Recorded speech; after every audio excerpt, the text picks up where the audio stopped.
Nasa series tayo ngayon at ito yung last sermon natin sa maikling serye ng pangangaral tungkol sa paghihintay sa Panginoon. So, waiting upon God. We have preached first sa Psalm, and then secondly, last Lord's Day sa buko ng Isaiah, at ngayon naman sa huling pangangaral natin sa paghihintay sa Panginoon ay dito sa Romans chapter 8, verse 23 to 25. So, nabanggit na natin ito na mula pagkabata, tinuturuan tayong maghintay, pero hindi madali yung paghihintay. Meron tayong mga panloob na struggles at mga panlabas na dahilan kung bakit hindi tayo makapaghintay. Sa panloob natin, gusto natin ng mga mabilisan na satisfaction sa ating mga desires, at sa panlabas natin, marami tayong mga pinagkakaabalahan. Marami tayong dapat gawin, marami tayong gustong gawin, kaya naman gusto natin ay mabilisan, hindi tayo makapaghintay. At bilang resulta nun, ang paghihintay ay parang hindi natural. Parang laban ito sa pagkatao natin, laban ito sa ating fallen nature. Gusto natin ang mabilis, gusto natin immediate, at gusto natin ay instant. And in our present age, mas intense itong katotohanan na to, kung saan lahat ng mga ginagawa natin ay binubuo ng kailangan mabilis lahat. Internet dapat mabilis, transportation dapat mabilis, hustisya dapat mabilis, entertainment dapat mabilis, pagkain mabilis, maging gamot dapat mabilis. At kung ganito yung ginagalawa nating mundo, hindi lang mahirap maghintay. Yung paghihintay ay hindi na nagiging katanggap-tanggap sa atin. Naisip natin, it's unacceptable for me to wait. Kaya tinuturing natin na yung kabagalan ay kamalian at lahat ng solusyon ay dapat mabilisan. We are a generation that cannot easily tolerate waiting. Pero ang makikita natin sa kasulatan, makikita natin sa Biblia, ang paghihintay ay isang kabutihan. Waiting is a virtue. And waiting is a command from God. Inuutusan tayo ng Diyos na maghintay. May mga pangako siyang binibigay para sa mga naghihintay at binubuo niya yung kanyang mga tao sa pamamagitan ng paghihintay. At hindi lang yon. Ang Diyos din natin ay nagbibigay ng dahilan, nagbibigay siya ng kahulugan kung bakit tayo dapat maghintay. And that's what we will see here in Romans chapter 8, verse 23 to 25. Ipapatunayan dito na meron tayong pag-asa, kaya meron tayong dahilan para maghintay.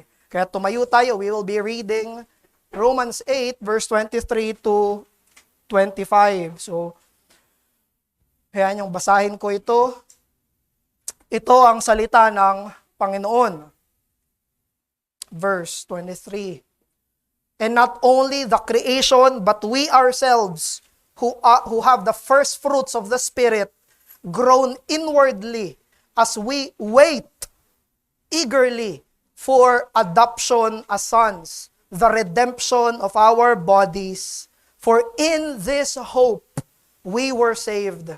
Now hope that is seen is not hope. For who hopes for what he sees? But if we hope for what we do not see, we wait for it with patience. Muli, ito ang salita ng Panginoon. Makaupo na po tayo.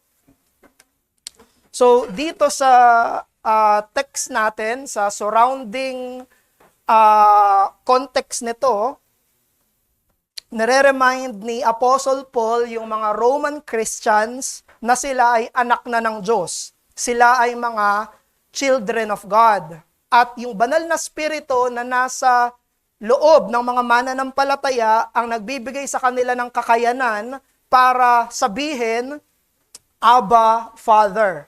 At dahil yung mga Christians ay anak na ng Diyos, dahil sa kanilang union sa Panginoong Jesus, may pakikipag-isa sa Panginoong Jesus, sila ay magdurusa kasama ni Jesus. At kung sila ay magdurusa kasama ni Jesus, sila rin ay magiging kapwa tagapagmana kasama ng Panginoong Hesukristo. Kaya merong pagdurusa ngayon at kapuspusan ng kaligtasan sa walang hanggan na darating. Kaya sinabi ni Paul sa verse 18, "For I consider that the sufferings of this present time not worth comparing with the glory that is to be revealed in us." At pagkatapos banggitin yon ni Apostle Paul, binigay niya yung buong creation bilang example ng paghihintay. Example ng paghihirap at example ng paghihintay. Binigay niya yon sa verses 19 to 22. Buong creation, sinabi niya, the whole creation, buong sangnilikha ay corrupted ng kasalanan. Nagdurusa rin yung buong creation dahil sa fall. Pero ito ay naghihintay nung pinangako ng Diyos na kaluwalhatian. Tandaan natin, ang creation ay nadamay sa pagbagsak sa Genesis 3. Naalala nyo sa Genesis chapter 3, sa sumpa kay Adan, yung sa trabaho niya, thorn and thistles will grow. Magkakaroon na ng corruption sa mundo na perpekto na unang nilikha ng Panginoon. But this creation will also be glorified. Later on, kasama ng mga repentant at believing mankind na naligtas sa pamamagitan ng Panginoong Hesukristo. And now we go to our text. Nandun na tayo sa verse 23. Sinabi doon, hindi lang creation yung naghihintay, hindi lang creation yung nag-aasam sa glory na paparating, kung hindi maging mga mananampalataya. Yun sinabi sa verse 23.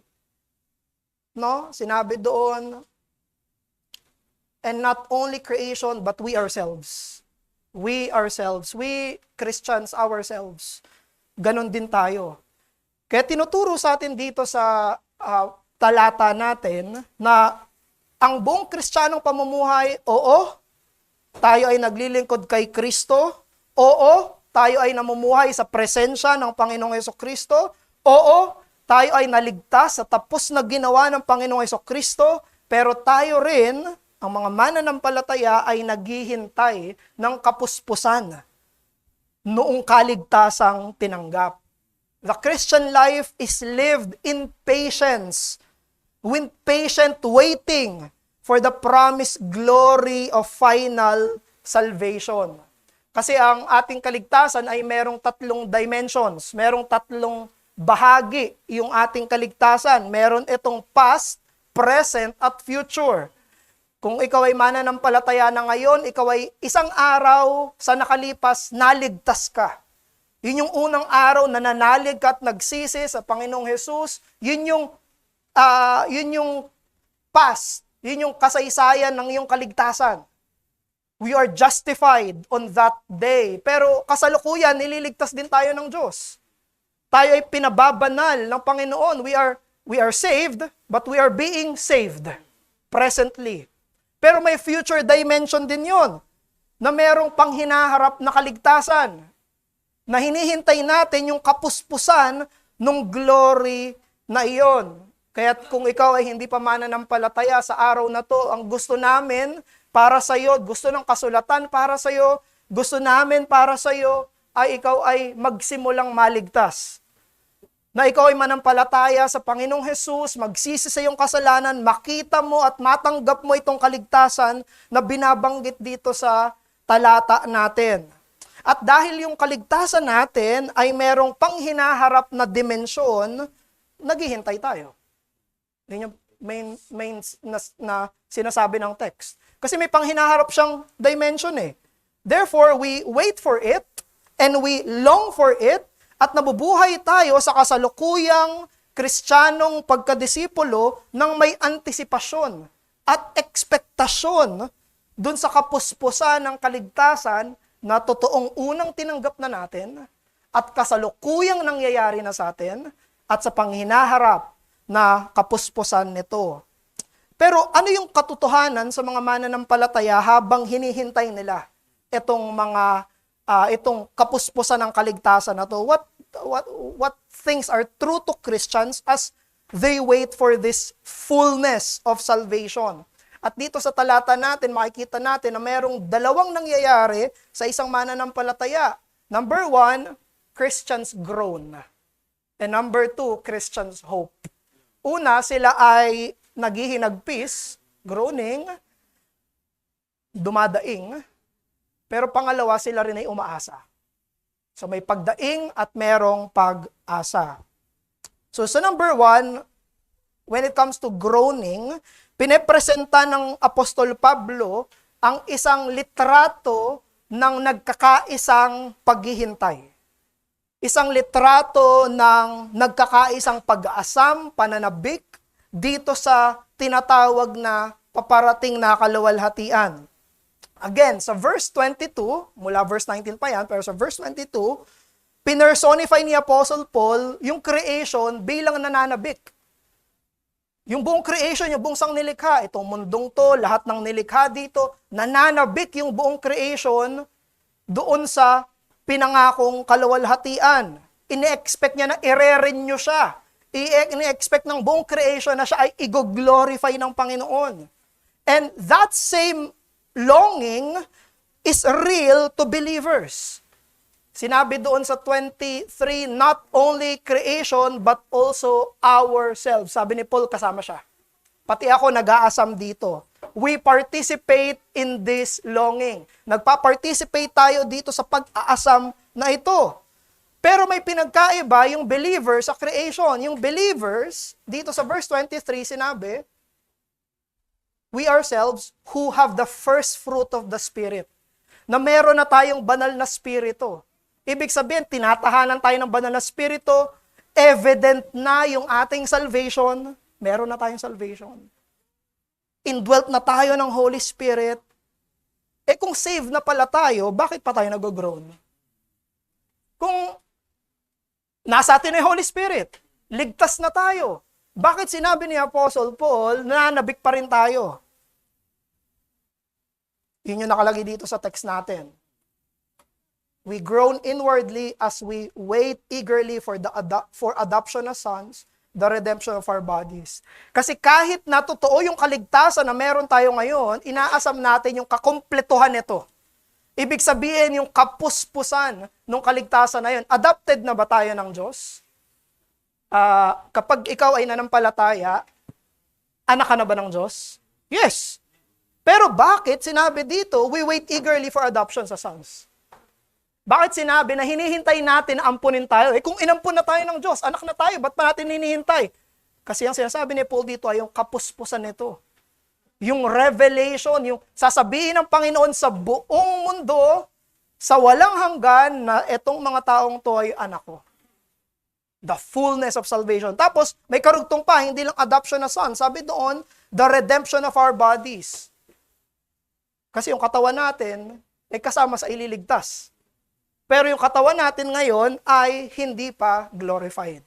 Hinihintay natin yung araw kung saan maging yung katawan natin ay bubuhayin muli ng Panginoong Hesus, kaya tayo merong hinihintay. You see, ang pinapakita sa atin dito na hinihintay ng mga mananampalataya na meron ng first fruit of the Spirit ay yung final stage ng salvation kung saan ang mga believers ay i-glorify. Pinapakita dito sa talata natin na merong groaning kasi merong tension. Merong groaning kasi nagsimula na yung salvation pero hindi pa ito kapuspusan. Meron ditong already but not yet. Nangyari na, ligtas ka na, pero hindi pa yung konsumasyon, yung kapuspusan ng ating kaligtasan. Kaya yung sinasabi dito na groaning ay hindi tungkol lamang sa pagdurusa. Tungkol ito sa hindi pa kinukumpleto at hindi pa kapuspusan ng ating kaligtasan. You have the Spirit, wala pa yung redemption ng bodies. You have the Spirit saved, but yung final salvation ay paparating. No? So Christians groan as they live in the tension between receiving the Spirit and awaiting the bodily redemption. So yung iba sa inyo ay, alam natin, bumili kayo ng bahay. At nung bumili kayo ng bahay, hirap na ngayon bumili ng bahay ng cash, no? Nung bumili kayo ng bahay, ang ginawa nyo ay may deposito, tapos babayaran nyo ng hulugan. No? Yung pagbili ng bahay. Merong down payment, pipirma kayo ng kontrata, Sa panahon na hindi pa binibigay sa inyo yung susi ng bahay, sa inyo na ba yon? Nagbayad ka ng down payment, meron ka ng kontrata, sa'yo na ba yon? Yes, it's already yours. Pero hindi ka pa lumilipat. Pero hindi ka pa nakatira. Merong sense ang already but not yet. Merong sense na sa'yo na yon, pero hindi pa fully. Hindi ka pa nakatira doon. Yan ang estado ng mga mananampalataya, mga kapatid. You are already a Christian. You are already saved. We have the first fruit of the Spirit, but we still wait for that glorious day in the appearing of our Lord Jesus Christ, kung saan tatanggapin natin ang kapuspusan ng ating kaligtasan. Kahit ito yung hamon sa atin mula sa katotohanan to, na maging sa mga pinakamagagandang araw natin, tayo ay dumaing pa rin at maghintay sa kakumpletuhan ng ating kaligtasan. Even in your best of days in this life, groan and wait for the completion of your salvation. Huwag mong patahimikin yung groaning na yan. Part yan ng Christian life, part yan ng tension. Part yan na iniisip mo, hindi ako taga dito, gusto ko na kakumpletuhan ng aking kaligtasan. Huwag mong takpan yung groaning na yan ng pagkapit sa mundo. Huwag mong takpan yung groaning na yon sa pagpupuno dito ng mga bagay dito sa mundo. At habang tayo ay naghihintay, habang tayo ay dumadaing dun sa hindi pa kumpletong kaligtasan na yon, na pupunuin sa walang hanggan, tayo ay maghinagpis ng merong pag-intindi. Let us groan with understanding. Yun yung sinabi ni Paul, yun yung in-explain ni Apostle Paul dito, understand why you are groaning. Bakit ka naghihinagpis? Kasi you recognize na hindi ka satisfied sa mundong to. Hindi ka satisfied na meron ka pa rin kasalanan. Hindi ka satisfied na meron ka pa rin kahinaan. Hindi ka satisfied na meron kang fallenness panloob at merong fallenness dito sa mundong to. Hindi ka makukontento sa isang hindi kumpletong kaligtasan. Hindi ka makukontento na justified lang ako, okay na yun. Hindi pa ako glorified. No, you long for that glory. You long for that day kung saan kukumpletoy ng Panginoon ang kanyang pagliligtas. No? Gaano man kabuti ang buhay, gaano man kaganda yung mga araw, tayong mga mananampalataya ay nananatiling nag-aasam ng mas maganda pa doon. At ano yung inaasam nating mas maganda pa doon? Ang kakumpletuhan ng ating kaligtasan. Meron bang mas maganda kaysa sa glory? Meron bang mas greater na pwede mong danasin dito sa mundong to kaysa dun sa kaluwalhatiang pinangako sa kakumpletuhan ng iyong kaligtasan? Wala. Mga kapatid, kahit yung mga pinaka-pinapangarap natin dito sa mundo, kahit matupad lahat ng iyon, kahit ibigay sa iyo ng Panginoon lahat ng iyon, sabihin mo pa rin, nag-aasam ako sa kakumpletuhan ng aking kaligtasan. Yearn for that glory. Dahil alam natin na kukumpletuhin ng Diyos yung sinimulan niya. Tatapusin ng Diyos yung sinimulan niya na sa mga buhay natin. Kahit mamuhay tayo ng merong ganitong banal na pagka-restlessness. Live with this holy restlessness. Tanggihan mo na maging at home sa mundong to. Patuloy tayong maghintay. Patuloy tayong maghinagpis. Patuloy tayong dumaing para sa pagkumpleto ng Diyos sa kanyang sinimulan. Maraming mga masasamang resulta yung advance ng technology, pero maraming din itong mabubuting ginagawa. Ang isa sa mga mabubuting ginagawa is politically aware na yung maraming tao, pabata ng pabata, ay nagiging politically aware sa ating usapin na pangbansa. No? Isang magandang usapin yon. Kaya marami sa mga Pilipino sa usapin ng ekonomiya, di ba, tumaas yung mga prices dahil sa gera.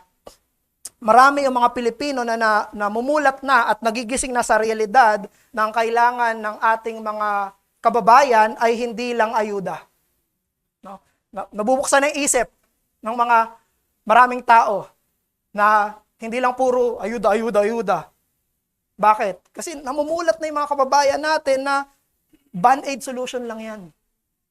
Hindi yan permanente. May mga mas long-term at permanent na pwedeng gawin yung ating mga pinuno at pangunahan para sa mas ikabubuti ng mga kababayan natin. Namumulat na yung marami, no? Sa realidad na ito na hindi lang bigay ng bigay, no?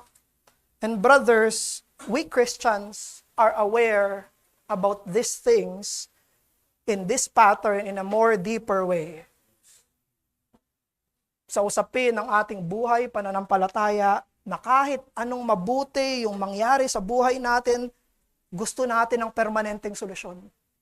Gusto natin ng pangwalang hanggang solusyon sa kasalanan, sa kamatayan, at sa ating pagkaalipin sa kasalanan, sa hatol ng Diyos. We Christians of all people know, ayaw natin ng band-aid solution lang. Hindi natin gusto sa ating Kristiyanong pamumuhay na puro band-aid solution. Gusto natin yung kapuspusan, yung permanente, yung pangwalang hanggan sa ating mga nararanasan. Brothers, even the best things in life cannot remove your sin. Kahit yung pinakamagandang bagay dito sa mundo, hindi nito matatalo yung kamatayan. Kahit yung pinakamagandang bagay dito sa mundo, hindi kanya kayang bigyan ng bagong katawan. Hindi ito yung pagliligtas na hinihintay mo. Yung pagliligtas na hinihintay natin bilang mga mananampalataya ay hindi yung mga pinakamagaganda sa buhay. They can be remedial. They can be remedial, but they are not redemption. That's why we wait. Tayo naghihintay ng merong pagdaing sa kapuspusan ng ating kaligtasan. Pero hindi lang tayo dumadaing, tayo rin ay umaasa.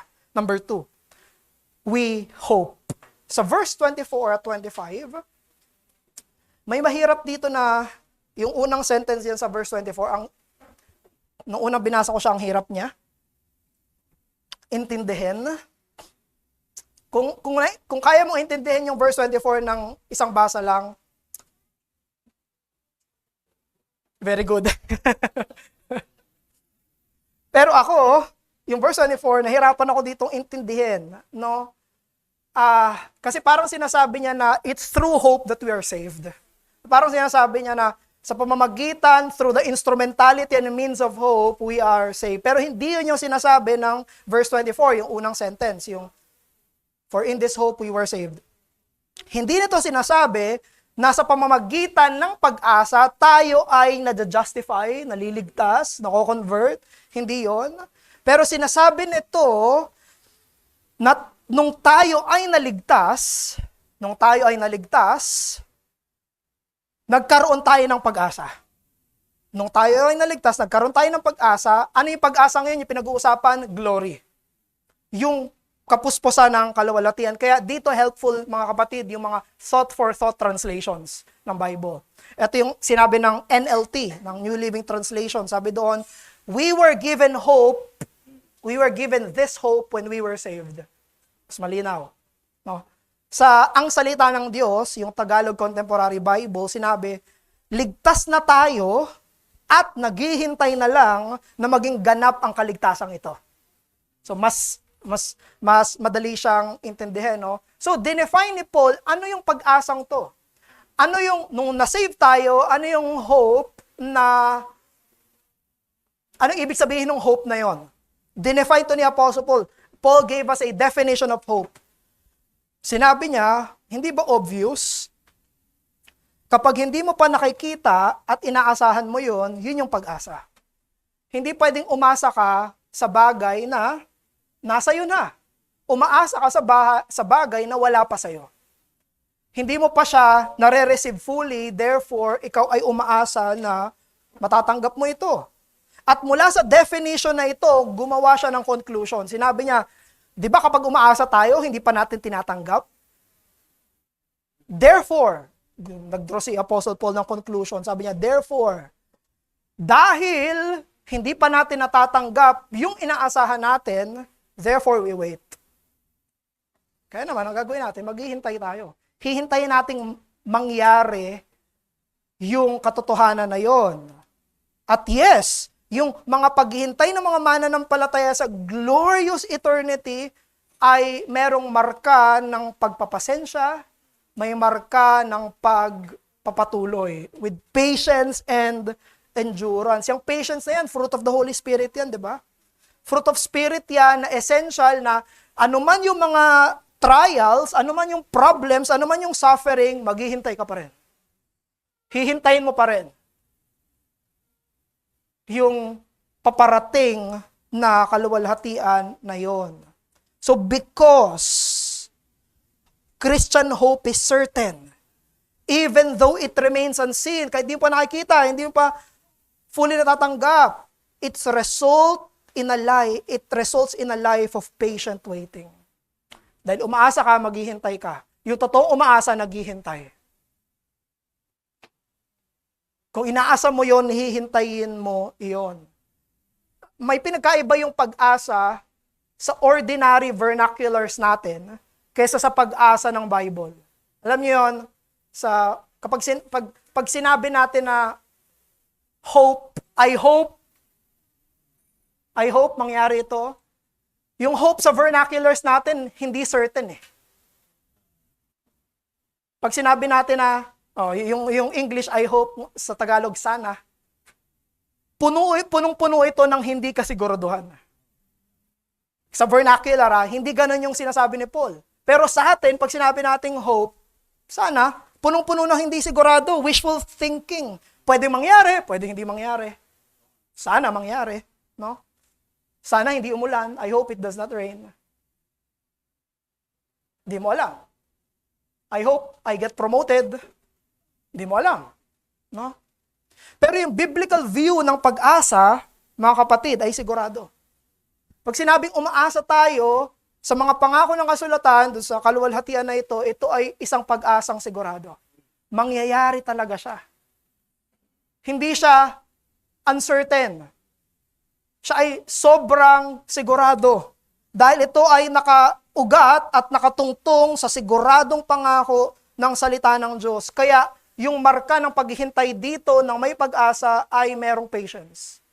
Siguradong sigurado kang mangyayari siya. Ano man yung mangyari, naghihintay ka. Kasi totoong mangyayari iyon. Therefore, brethren, bear all the trials in life, since you're waiting for the hope of blessed eternity. Ano man yung mangyari, maghihintay ka pa rin. Ano man yung mangyari, sigurado kang mangyayari ito. At napakalaking trahedya kapag ang isang mananampalataya ay wala ng pag-asa. That's a tragedy. Nakakalungkot yan. Na isang mananampalataya na mumuhay na para siyang walang pag-asa. Samantalang sigurado. Mas sigurado pa ito sa susunod na hininga mo. Mas sigurado pa ito sa susunod na plano mo. Mas sigurado pa ito sa susunod na pagkurap ng mata mo. Dahil sabi ng Diyos. Walang sinabi ng Diyos, walang sinabi yung pinangako sa iyo ng Diyos na titibok yung puso mo after 5 seconds. Pero may sinabi yung Diyos, darating yung kaluwalhatian. Masigurado pa ito sa lahat ng mga inaasahan mo. At napakalaking trahedya sa isang mananampalataya na para siyang walang pag-asa. Dahil meron. At yung pag-asa na pinatutungkulan dito ay hindi lang ordinaryong pag-asa. Ito'y kapuspusan ng ating kaligtasan. Merong pag-asa yung mga mananampalataya na kahit sino dito sa mundong ito, wala sila. Kahit sino sa may pinakamagagandang buhay dito sa mundong ito na hindi mananampalataya, wala sila nito. Therefore, ang mga mananampalataya ang maging mga tao na pinakamay pag-asa sa balat ng lupa. We have this hope. We wait for this hope. We are sure of this hope. At kung tayo, alam natin yung inaasahan natin, yung siguradong kaluwalhatian, matututo tayong maghintay. At maghihintay tayo ng merong pagpapasensya. Hindi mo mawawala yung pag-asa mo eh. Hindi mo mawawala yun eh. Totoo yun eh. You cannot lose that hope. Noun, yung hope. May dalawa kasing paggamit ng hope dito. Yung hope na ginagawa natin. Tapos the hope. Yung pinangako. Noun, hope. Verb, hope.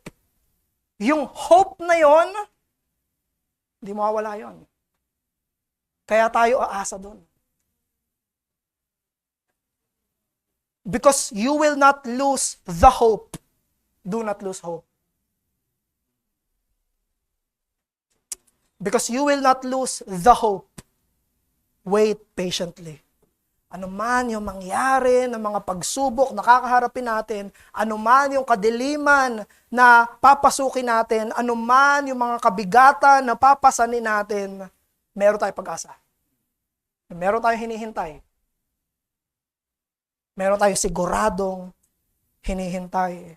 And ang Panginoong Jesus, ang pinakahalimbawa ng nagniningning na pag-asa. Our Lord Jesus is the most hopeful person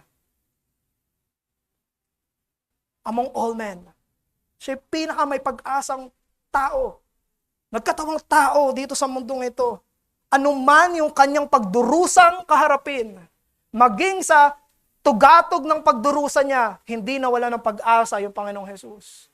Umasa siya doon sa siguradong pag-asa na ibinigay sa kanya ng kanyang ama. Hebrews chapter 12 verse 2, ito sinabi, look to Jesus, who for the joy, pinangako sa kanya, for the joy that was set before him, dahil pinangako sa kanya yon, he endured the cross, despising the shame. Maging sa tugatog ng pagdurusa niya, maging sa impyernong kinaharap ng Panginoong Jesus para sa kaligtasan natin, tayo ay pinasa ng Panginoong Jesus, yung pinaka-kadiliman, pinaka-parusa sa ating mga kasalanan. But even at that cross, hindi hopeless si Christ.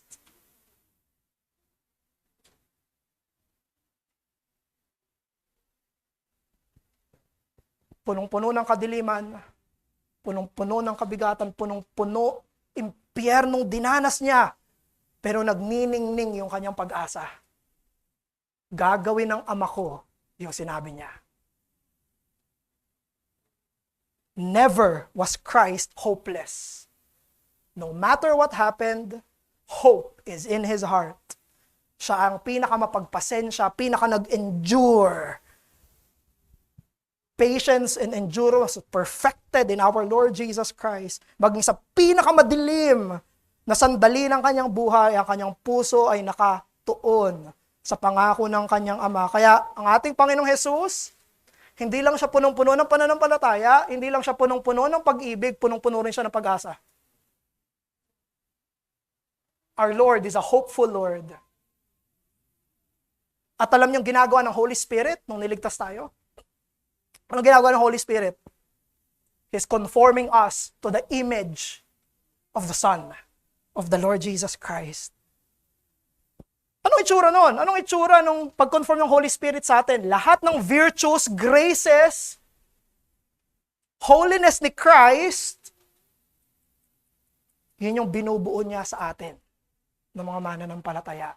Hinuhubog tayo ng banal na spirito na maging kawangis ang Panginoong Jesus. Tayo ay anak na ng Diyos, katulad niya. At tayo ay pineperpekto ng banal na spirito to have that same hopefulness, to have that same patient and enduring hope for glorification. Ano ba nangyari kay Christ after ng cross? He was glorified. Kaya si Christ yung first fruit ng mga nasa resurrect Kasi ganun din yung mangyayari sa atin. Ano mang krus ang pasanin mo, umasa ka. Tumingin ka kay Jesus, ang unang umasa. Tignan mo yung Panginoon na pinanampalatayanan mo para maligtas ka, at tignan mo yung Panginoon na yon para umasa ka. Para mapuno ka ng pag-asa. You see, Jesus Christ did not save us to be hopeless. Hindi tayo niligtas ni Jesus para tayo ay lugmok, walang pag-asa, at nakayuko. Niligtas niya tayo para tayo ang maging pinaka-umaasa ng mga tao at pinaka-naghihintay ng mga tao, katulad sa kanyang wangis. At bilang pagtatapos, ang paghihintay ang hugis ng Kristiyanong pamumuhay. Tayo ay naligtas, pero naghihintay tayo. Tayo ay pinababanal, pero dumadaing tayo. At dahil sigurado ang ating hinaharap, umaasa tayo. Habang nagmamadali ang buong mundo, ang mga Kristiyano ay natututong maghintay. Dahil totoo ang pangako ng Diyos at yung pangako niya ay mas mainam, mas maganda, mas maluwalhati sa kahit anong pwedeng ibigay at mangyari sa atin sa mundong ito. Nalangin tayo. Ama namin, maraming salamat po sa Romans 8:23-25. Hiling po namin, Panginoon, ang inyong pagpapala sa inyong banal na salita. O Diyos, tulungan niyo po manatili sa mga puso namin yung pagdaing sa kakumpletuhan ng aming kaligtasan. At Panginoon, tulungan niyo rin kami na umasa at maghintay at tulungan niyo kami na mag-endure habang naghihintay. At tulungan niyo kami at hubugin niyo kami sa aming buong Kristiyanong pagkadisipulo, sa aming buong Kristiyanong buhay na kami ay matutong maghintay sa iyo. Maghintay sa kapuspusan ng iyong banal na kaligtasan. O Diyos, patawarin niyo po kami sa aming kasalanan. Patawarin niyo po kami, O Diyos, if we sin while waiting. And forgive us, Lord, kung kami ay namumuhay na parang walang pag-asa. Forgive our hopelessness. Pinagsisisihan po namin ang aming kawalang pag-asa. Patawarin niyo kami, O Diyos, at puspusin mo kami ng nagniningning na pag-asa ng may isang pusong naghihintay sa siguradong pangako mo. Papuri po sa iyo, Diyos, sa pangalan ng aming tagapagligtas na si Jesus. Amen.